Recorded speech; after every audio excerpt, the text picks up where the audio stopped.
I'm here with Rick.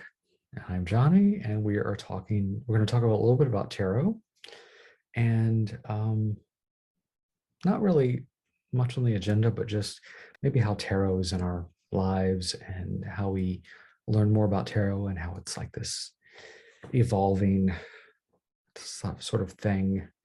Um, so I know we've talked about how we first got into tarot, like our first sort of introduction to tarot. But tell me about how you use tarot currently for yourself. Okay.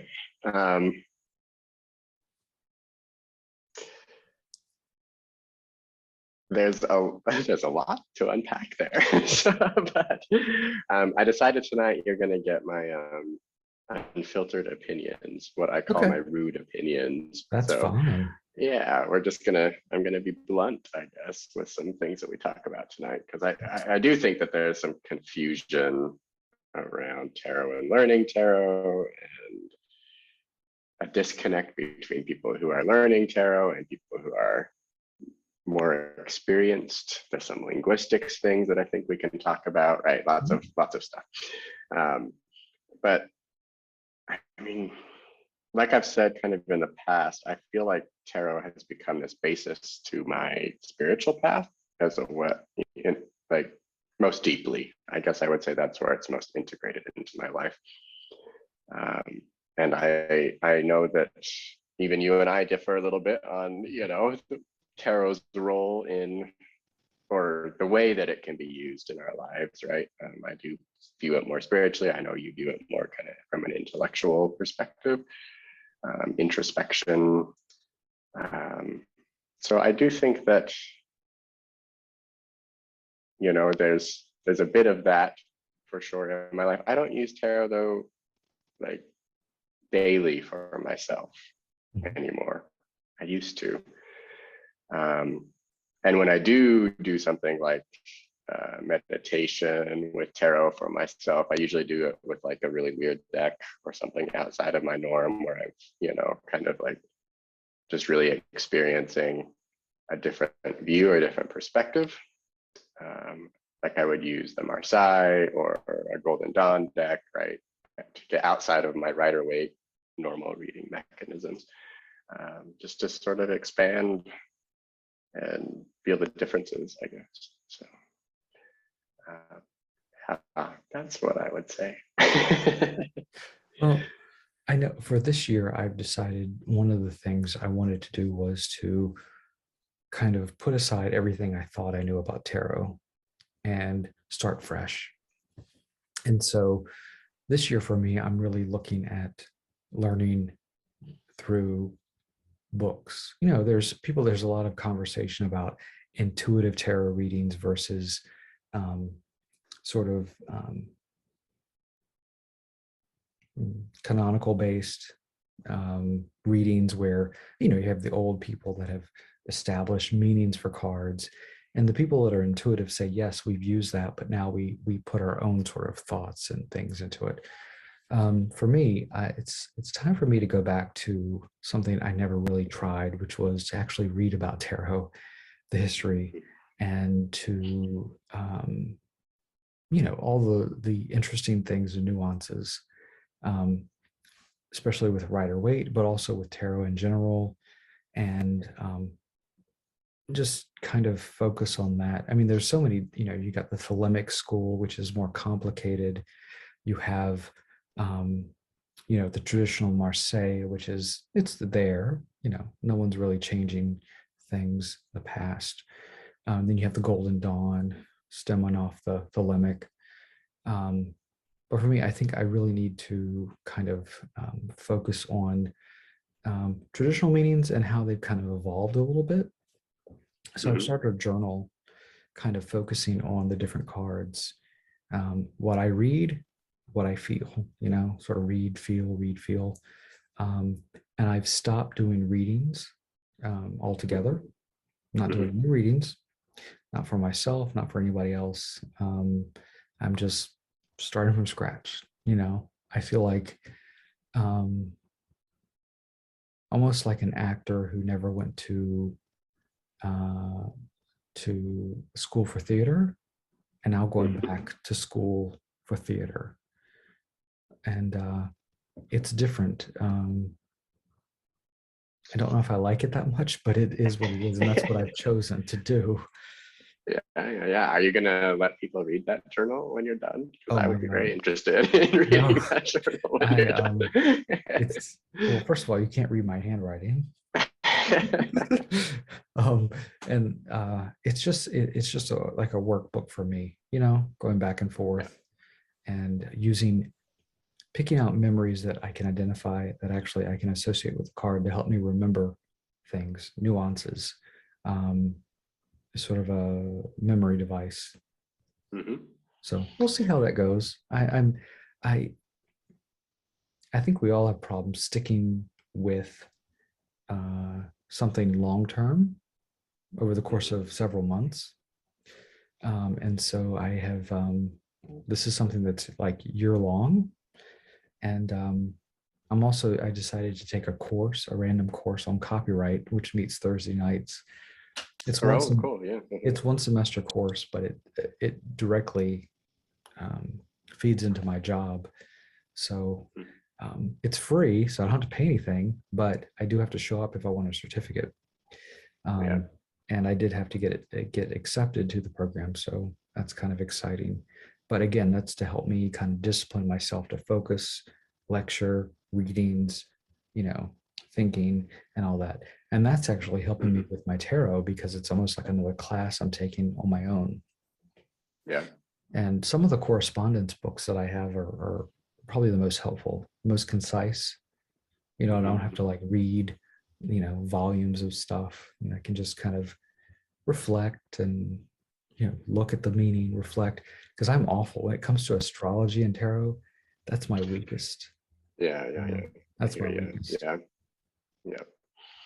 Um, God, there was a lot there that I was going to comment on, but I think like, the idea of comparing and seeing a card and representing it with something really personal in your life, and those experiences help you then see tarot kind of daily, or, it's always fun when I'm walking down the street with somebody else who reads tarot and they're like, look, it's the moon card, like, and there's like these life events that really where tarot and the stories of the tarot are recognized, and that's fun. That's when I feel like it's most personal, right?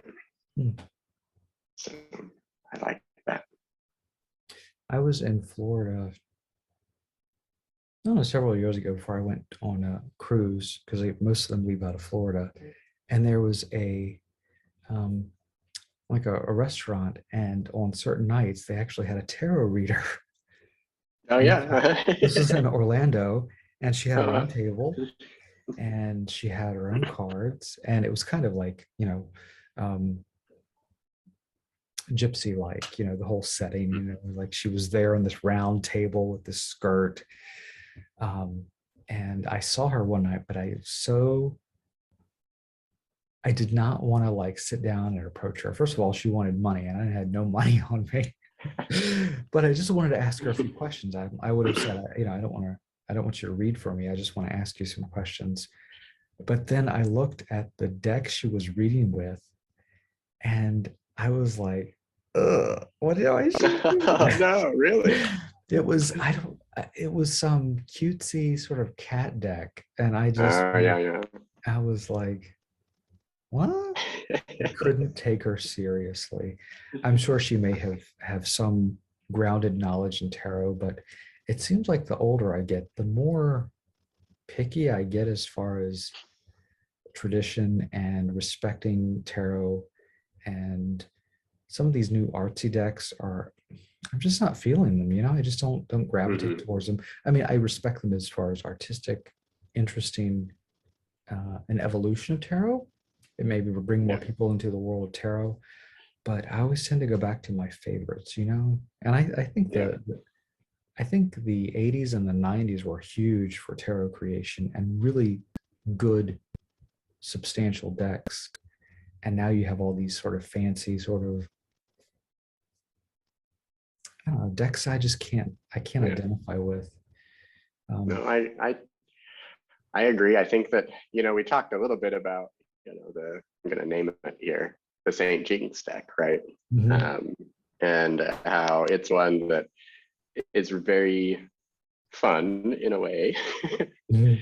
But as it comes to a tarot deck, right, and actually reading with it, it is kind of a different experience, I guess. But what I really appreciate about the deck is that I can post a TikTok video about the deck, and immediately I see hits on my website of people searching for it. Like, you know what I mean? Like it has something that somebody's relating to that draws them into tarot, Mhm. and the artwork is very provocative, which appeals to my audience, but our audience, I don't know, but yeah.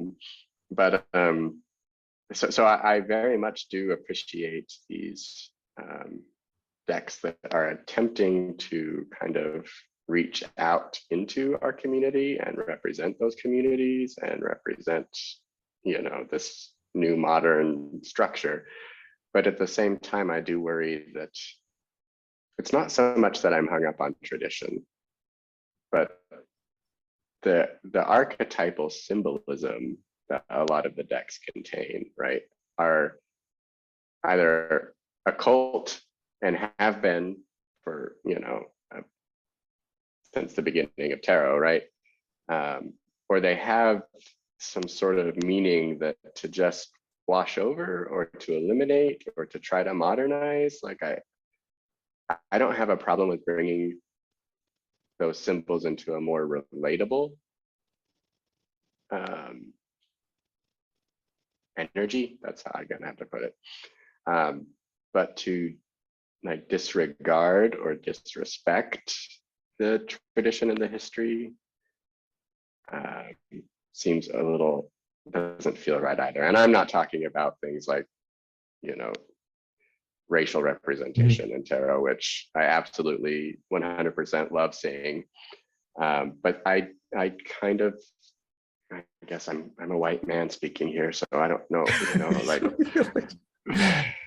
but I was always taught in tarot that there were correspondences almost to personality types and Mhm. people, regardless of the race, right? And so yeah, I am very disheartened when people can't see themselves in tarot. Mhm. Yeah, yeah, absolutely. Um, and so I love that is coming up and being brought out. But at the same time, I'm kind of like tarot is also this, has always sort of been this underground, concealed, secretive, occult. That's what the cult means, right? Mhm. Thing. And so to like that's got to be respected too, I guess. So Yeah, I mean, it's interesting when I see like, different cultures represented in tarot, and I think they do a great job. Like the Spirit Keepers Tarot, the Benabel Wynn, she's done a great job incorporating, some African, some definitely Asian, Native American, even like Norse, South American mythologies uh, into it, and that's great. It's like a worldwide tarot, and it is very approachable. It's not too off-putting as far as like not being able to identify with things. We know yeah, of yeah, yeah. we know of figures and religions. We know of certain things, but you can get so esoteric. You get to the minutia and you lose people. You know, Right.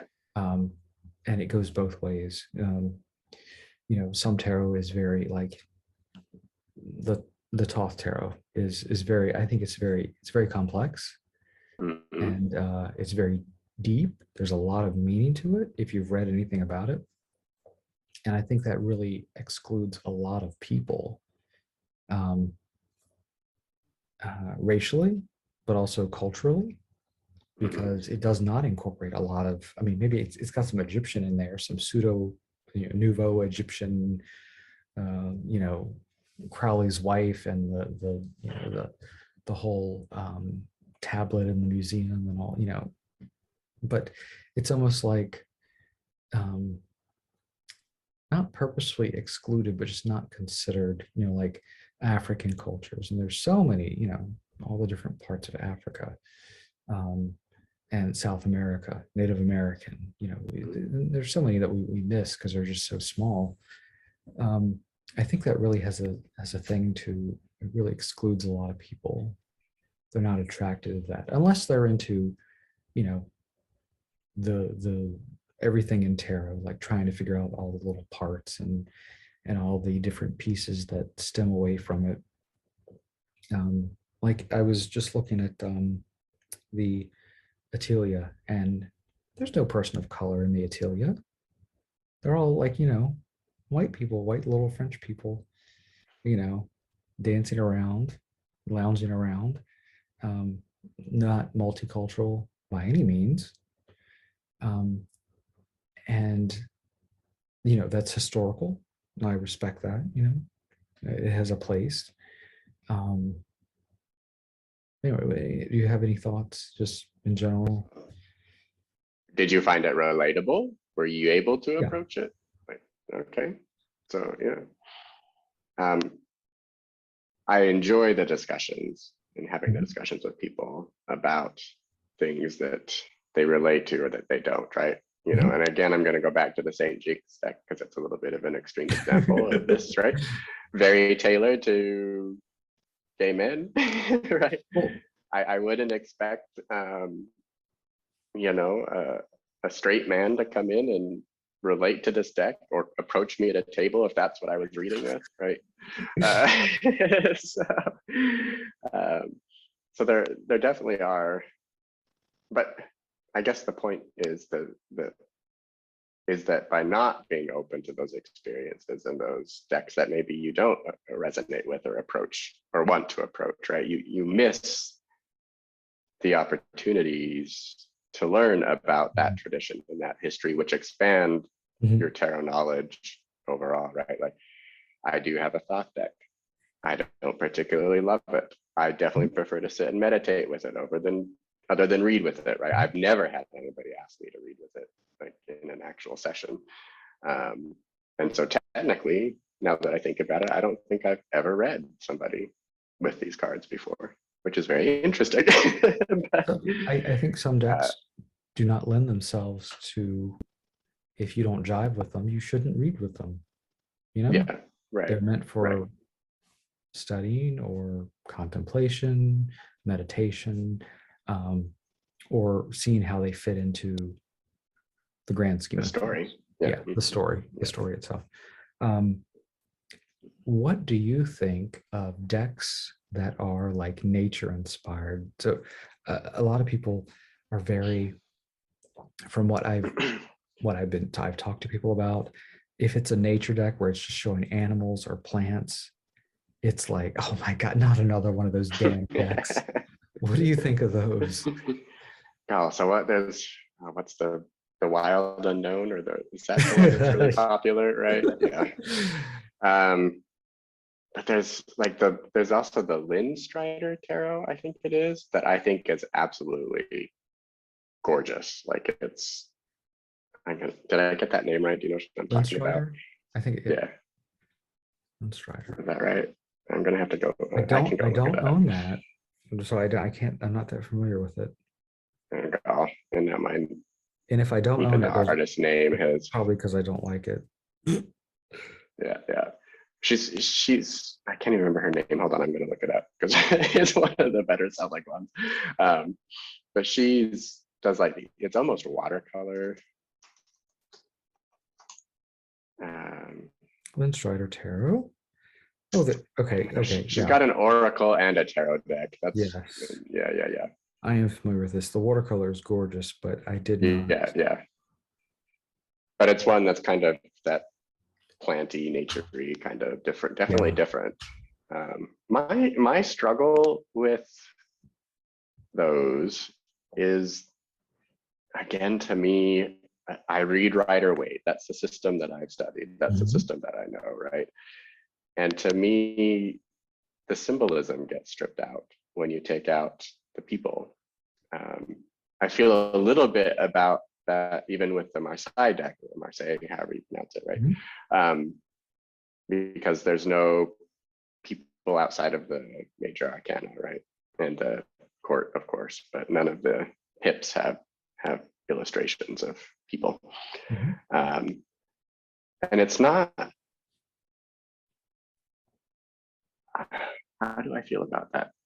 Blunt, my rude opinion is that to me, it's missing the story. And I don't think, even though I do believe all the features of the story can be broken down like into their energetic components and the divine masculine versus the divine feminine for male and female, whatever, right? I do struggle with the idea that a plant can have the same representation in every context when it doesn't have the same human experience that we have. And so that's what I kind of feel is missing. People read with it. People are great readers with them. And that's, you know, that's great. I think I could read with them, but I would fall back to, you know, the stories that I already know, right? And the symbols that I'm familiar with. Yeah, some of those decks, and I talk about this sometimes, it's definitely not a beginner's deck, especially if you're going to use a structure like the Rider-Waite system and throw it on there. Some of a lot of them do follow that, but they leave a lot of the elements out, and so you have to fill in the blanks. And the Rider-Waite is great in kind of helping you figure those things out, little tiny pieces. Whereas these decks are sort of stripped down, 1 or 2 images at the most, maybe 3. And you appreciate the beautiful art that they're using. Or, I mean, I think you shouldn't buy a deck if you don't identify with it, or you know you're not going to use it, or at least in some way, whether reading, whether doing whatever. So the Lynn Strider I was looking at, I remember when it came out, I was like, oh, that's cool. And then I looked at the cards and I'm like, not for me. Not for me. You know, so have you seen the True Black Tarot? Did we talk about it before? Yes. I don't think I own that one. I do own like a couple black tarots, but not, I don't think I own that one. So, I mean, his artwork is just insane, right? Show me another card. Looking, like this is one that you'll probably recognize that he had on his site, right? The Ace of Cups. Yeah, I don't have that deck. But what card is this? That's my problem with it. Yeah. Well, I see IX. That's what, 9? Yeah. Is that 9 of batons? That's what I would assume. Let's see. Yes, you are right. Yep. Okay. But I see my problem with it. So there probably are 9 trees if you get 1, into the shadows 2, 3, and count, 4, right? 5, 6, 7. I see 7. Yeah.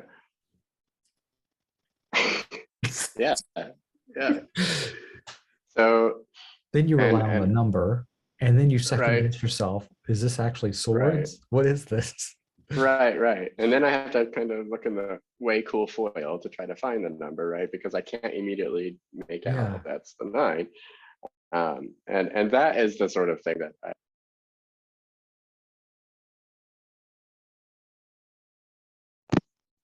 sorry, I forgot to turn off the Bluetooth on my phone. Actually, it is off, so I don't know why it rang in my ear. But that's my struggle with some of these modern decks. Like, I absolutely love this deck, and the artwork is insane. But I struggle reading with it because I especially when I'm with a paying client, I can't be like, what card is that? Yeah. Exactly. You're reading for someone and you're like, oh my God, what did I just pull? I kind of make something up. What I don't no, I can't, and that's comfort with the deck is important. You want to trust yourself with the deck, and you don't want it to trick you or surprise you in any way, because then person loses confidence in you. thinks you're a fool making crap up. And I had a coworker it was August. She was getting ready to leave for another job. And she said, you read tarot. Can you do my reading? And I said, no. And she said, why? I said, um, uh, I usually don't give readings to people that ask for them. I usually give them to people, I usually approach them and say, hey, I'd like to do a reading on you. She didn't like that answer. And for me, I don't make money off of readings. I just do it for practice and whatever. I really don't do a lot of readings for other people, to be honest. I just don't. Not I could, and I feel like sometimes if I do it for someone I know fairly well, um, my empathic abilities go in and start to fill in blanks that the tarot is not doing. And I don't think that's fair. It's best if it's someone you don't know too well.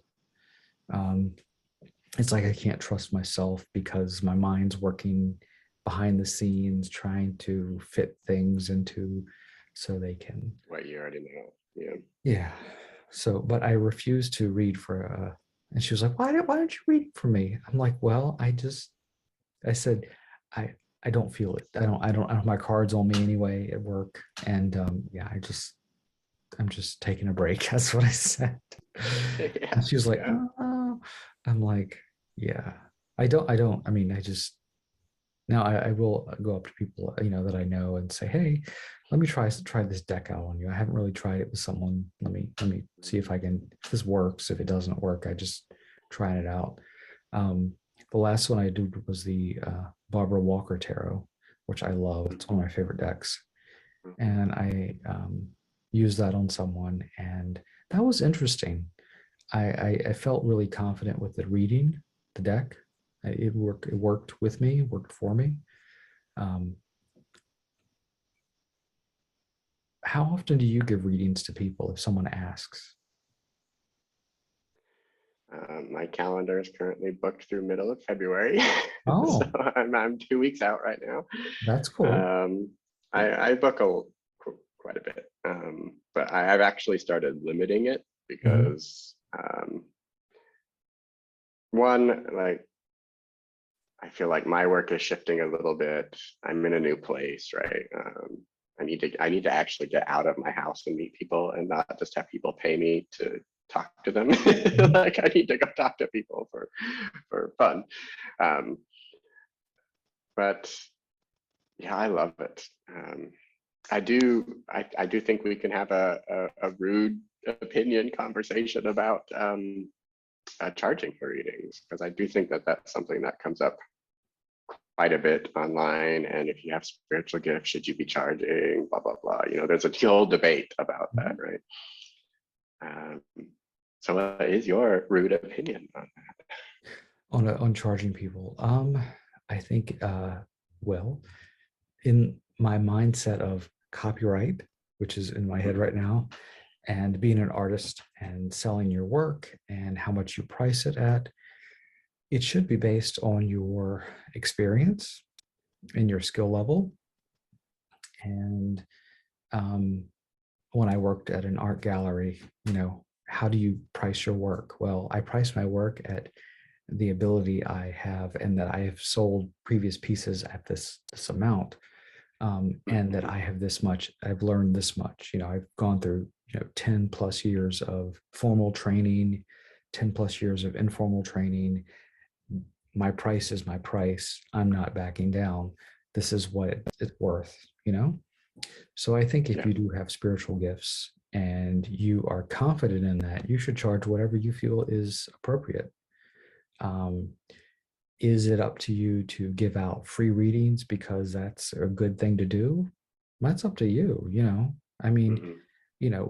if you feel the need to tell someone that hasn't even asked you for a reading, oh my God, I feel something. Well, yeah, that's you. They didn't ask for that. Um, Right. but if someone approaches you, you should say, you know, my time is worth money because this is what I do. Um, Hmm. you know, this is my fees, this is what I charge. This helps me help, this helps me as a person live and be productive. Um, yeah, I mean, it's absolutely, if that's what you do, you charge, that's fine. Some people are so generous, they don't charge anything. But then you question, if you're not charging anything, are you legitimate? Do you not have Or do skills you that value, right?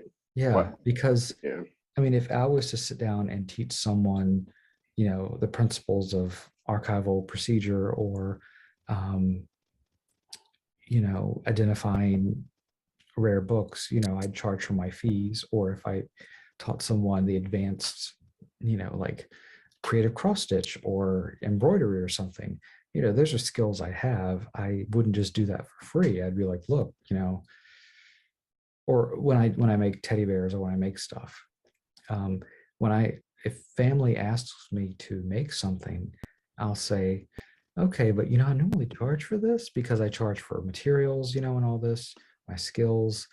If a friend asks me for something, I say I give them the friendship discount, which is right. usually I just make it lower the price of whatever it is. But if I've been selling whatever product, I would like to keep selling that product and not give away for free. My time is valuable. My effort in putting into something is valuable. And I think if you have the confidence to do that, I think people appreciate that. Um, Mhm. I mean, we live in a society, we live in the US, it's capitalism, all day, all long, ads. True. So, yeah, I mean, It's interesting. So you mentioned there, like, it's funny because all the scamming that's going on in Instagram right now, right? Of the people reaching out, cloning accounts, then mm, reaching out to the original followers for reading requests, right? And you get all these people now on social media saying, like, I will never reach out for a reading, right? mhm, Um, my account actually got shut down. mhm, Um, and I never did that, but I could also never say that I would never reach out to somebody for a reading, because if, again, I think it's a spiritual thing and a spiritual commitment, right? And if a spirit came to me and said, we have a message for this person, go tell them this, I absolutely would do that, right? But I absolutely would not then turn around and say, now you owe me money for that, right? Because the yeah, spirit's going to come through strong enough to push me to approach somebody unsolicited. yeah, There's no way that I don't think that's, yeah, I don't think that's fair to, if you approach somebody, to all of a sudden demand payment for something. right. People should come to you and then you determine costs or Yeah, whatever. But if something happens where you feel like you need to contact someone, that's a higher thing than people coming to you. This is something that you need to do, and has to be done. And, you know, no payments discussed or something, or right, it's just need to tell you something. Um, right. this is how it is. Yeah, because that's kind of underhanded and shady, and definitely something that, it, you prey on people. It's almost like calls that elderly get saying, "I'm the Right, IRS, and right. for you owe money that you didn't know you did."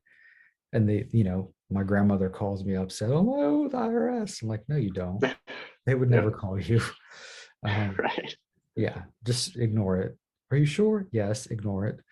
Um, and I think that the virtual world, internet, and social media has really made it very easy to get in touch with people than it used to be. And you're talking like pre 1997, when you had to Right, like call someone, or text them or page them.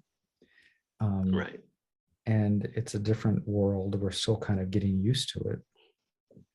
This sort of, it's very isolating, but it's also you're not very isolated. You can be um, anonymous and not anonymous. You can put yourself all out there. You get a Or hold of not, someone's right. username, and you can Google them all day long, you find they're on Reddit, they're on Instagram, they're on Pinterest, and you can put this profile together of someone.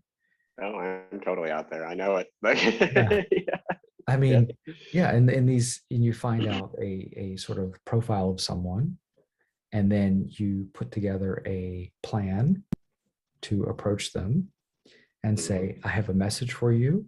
I have a something has to be told to you. Um, I'll tell you this, but if you want to know anything else, you have to pay me because this is my gift. And that's absolutely awful and horrible. And Right. not that you do that. I wouldn't think that you would do No, that. never, never, never. That would make you, I don't think, yeah, I do believe in karma. If you're screwing people over like that, it's going to come back to you and it's not going to be nice. Right.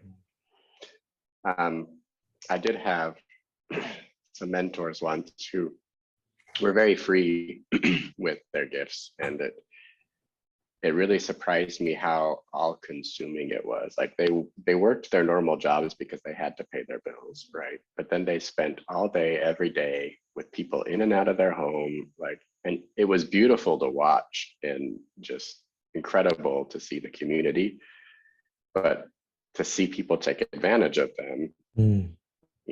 and then the exhaustion and, just like there came a point, I think I've mentioned Rona before, who was one of my mentors. Mhm. She actually challenged me to do a spiritual kind of initiation almost, where I had to perform this ceremony to commit to this work, kind of a thing. And I really feel like after that, after I committed to do things like approach people when spirit came to me, right?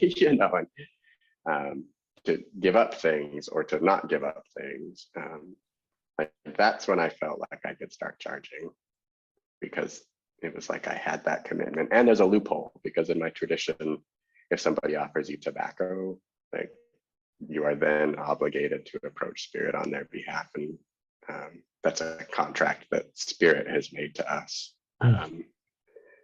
And so like a tobacco offering to them needs to be respected as that exchange, right? So little secret, if anybody wants a reading and you don't have money, I accept tobacco. I'm obligated to accept tobacco and I love it. But I find that that's really interesting too, that, even in olden times and, with the medicine workers and like there was always something you could offer, and that offering was then returned. Like I think that that's really important, that exchange, that energy exchange. And money's in our capitalist society the Yes. easiest energy exchange, right? Well, it used to be the barter system. I don't have money, but I will give you fruit, vegetables for blank, and society was, I mean, the bartering system was before currency and everything. It's just, I mean, I think it's that a lot of people, I mean, you don't expect something for nothing unless it's given to you, like it's your birthday or it's a present, but people have to survive. Yeah, yeah. Um, And that's what always worried me about watching those other people, like the point of burnout, mhm. and then those gifts get removed, right? Yeah. Where the charging would at least keep those people away that would have taken advantage, right? Yes. And It set up sets a, boundaries. yeah, Yeah, it limits too many people. It sets a sort of, I guess, almost a threshold. You know. mhm. So let's wind down a little bit. Just kind of, Okay. you have some bottles of something behind you. What is that? It's Florida water.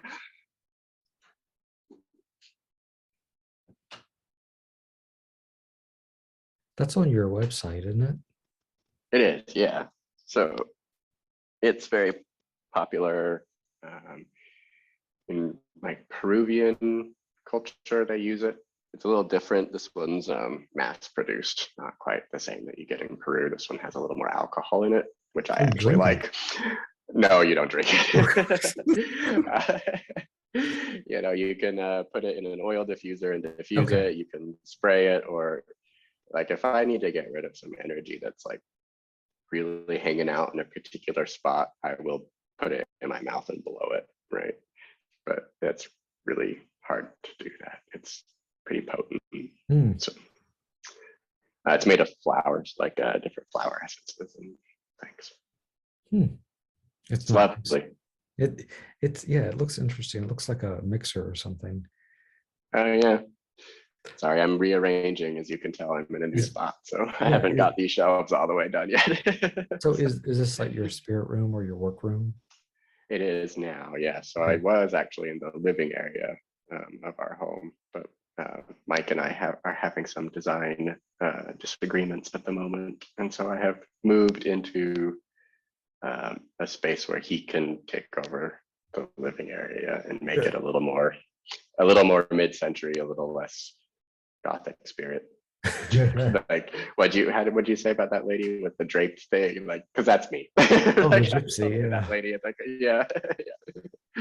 Yeah. My area is a little more like I'm in my area, my house. It's just me. No one else really comes in here. My books, my records, my plants, all my tarot stuff, my books, books and books and books. And this is sort of the room that I do my thing in. Awesome. And I can just kind of make a mess and leave it, work on the mess, clean up the mess as I see fit. Mhm. Um, Interesting thing. So remember I got these sent Oh, to the me. harmonizers, yes. Yeah, yeah, yeah. And before you came on, I was playing with them. It's worked. Wow. I don't know if it absorbed too much of something and Selenite. broke. Selenite usually isn't, it doesn't usually crack under pressure like that. But I it does crack under moisture, so I don't know if oh it could have I gotten. no, I've had them in the same spot and I was playing Oh, with them and I just like had them in my hand and I was like, oh my God. wow. Maybe something. Maybe Maybe it something. absorbed something that needed to be absorbed and just, you know, Yes. that was it. Right. Well, now you got three. So That's true. Yeah. The inside is very interesting. It's like filaments. yeah. Mhm. Yeah. It's almost like asbestos, like I mean like Mm. the mineral No, asbestos. I know what yeah. Yeah. It is it is gypsum, I think, Yeah, actually. it's gypsum. Yeah. Yeah. Yeah. Yeah. Yeah. So you can snort it Absolutely. and nothing Cool. will happen. Maybe. No, I wouldn't. Yeah, Um, selenite's great, but it's not one that I work with a whole ton either, actually. So hmm. it's not one that I have ever been drawn to work with, I guess. Do you But I do have an appreciation what are your like your top three? for it. Labradorite, Okay. celestite, and amethyst, probably. Oh, Amethyst is my common one. Yeah. yeah. Amethyst, I like amethyst. I Carnelian's like my top. I like Uh-huh. quartz, but I do love Yeah. lapis. Um, I like amber. You know? Yes. Yes. Zebra amber that reacts under the black light is so cool. Ah, Yeah. Yeah. Yeah. Mhm. yeah. It's amber is so light; it floats on water, which is really Right. and it's a fact that it's a fossil, and it's just very cool. Yeah. Yeah, Yeah.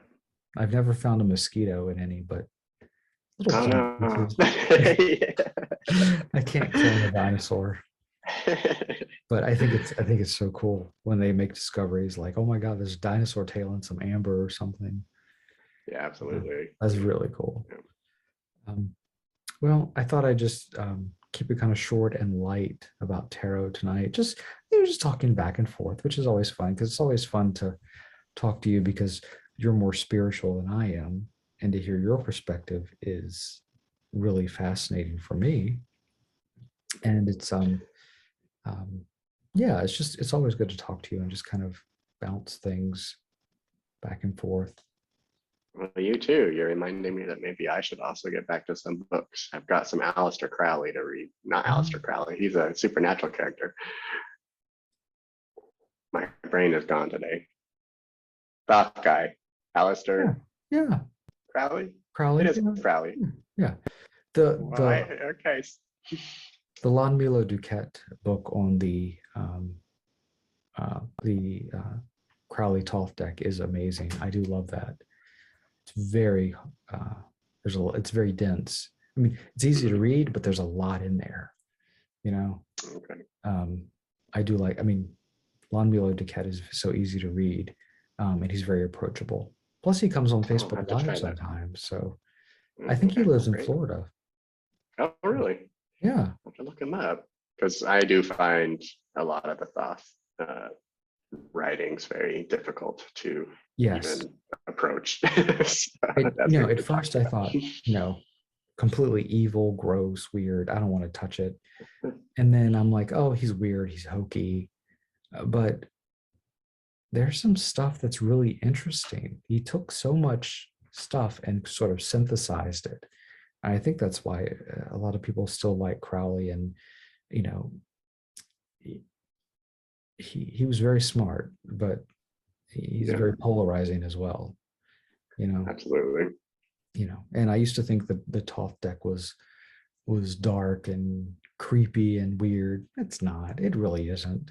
If you understand it, it isn't. But I do think it's fair to say that it's got levels of depth It that does. are designed to keep people polarized or, to appeal to those that would fit that structure or Mhm. learning style. So, yes. Hmm. Yeah. Anyway, Well, anyway, I hope you have a good night. you too. It's always good to talk to you too. Yes. Thank you. I think it's like low 30s here. What's the temperature Oh my there? gosh. It's been cold and today it was 70 degrees. So it was very nice. Have you had any iguanas drop out of trees? So we don't have many up here. So Uh, and we didn't quite get that cold. The cold front actually did seem like the Miami area at least yeah. had a harder time with it, but maybe because they're normally so much warmer and they're not Mhm. used to like here where I am, we do get the fluctuation. We get down into the 40s, so it's not abnormal. But yeah, it's definitely better than 30. Yeah, it's been cold and we're probably going to get some more snow this weekend. We still have a little bit of snow around, just a little bit in the shadows. Hardly ever snows here. Well, you'll have to come visit and we'll do one of these sessions live with both of That us would in be the same cool. room. Well, you have a good night. You too. As Thank you always, again. it's wonderful to talk to you and to You take time too. out of your schedule.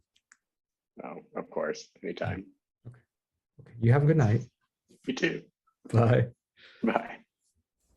Be sure to check out tarotfellow.com for shopping all. Be sure to check out tarotfellow.com for all your spiritual needs. It has a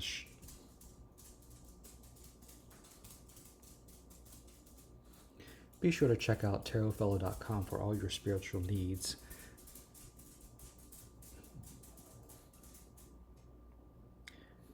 Be sure to check out tarotfellow.com for all your shopping for your spiritual. Be sure to check out tarotfellow.com to shop for all your No. Get that shit out there.